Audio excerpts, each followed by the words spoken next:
जिले इंतजामिया की जानिब से बिहाड़ी सब्जी व फ्रूट मंडी के आड़तियों और फड़ी फरोशों को जुर्माने ऐद होने पर आड़तियों और फड़ी फरोशों ने मंडी के गेट बंद करके एहतजाजी धरना दे दिया और मुतालबात के हक में नारेबाजी की। सदर सब्जी मंडी चौधरी अब्बास अली ने कहा कि जिले इंतजामिया महंगाई को कंट्रोल करने के बजाय हम पर नजायज जुर्माने और मुकदमात बना रही है। हम अपना इस्तकाक किसी सूरत में मजरू नहीं होने देंगे। उन्होंने कहा कि इंतजामिया हमारे घरों के चूल्हे ठंड बुझाने में लगी हुई है, जबकि हमारे बच्चे फाकों से भूखे मर रहे हैं। एहतजाजी मुजाहिरीन ने जिले इंतजामिया के खिलाफ नारेबाजी की और धरना भी दिया। कल डीसी साहब और एसी साहब ने मंडी का विजिट किया। मंडी का विजिट करते ही उन्होंने जो फड़िए बैठे हैं, जो 500,000 कमाते हैं, उन पर जुर्माने शुरू कर दिए। जी हमें हुकूमत का काम है कि हमें चीज़ें ज़्यादा मुहैया करें। चीज़ें कम थी, टमाटर कम था, उसका रेट था 130 रुपये, उन्होंने रेट दिया 70 रुपये। उसकी वजह से गलती भी हुकूमत की है।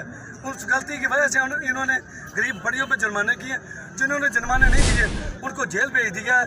हमारी ज़िला पंजाब से ये अपील है कि जितने भी सब्जी मंडी गाड़ी में जुल्म है, ये जुल्म बंद किए जाएँ। गरीब आदमी तो पहले ही बड़ा परेशान है, 2 वक्त की रोटी नहीं पूरी हो रही, लोग खुदकुशी करने पे मजबूर है।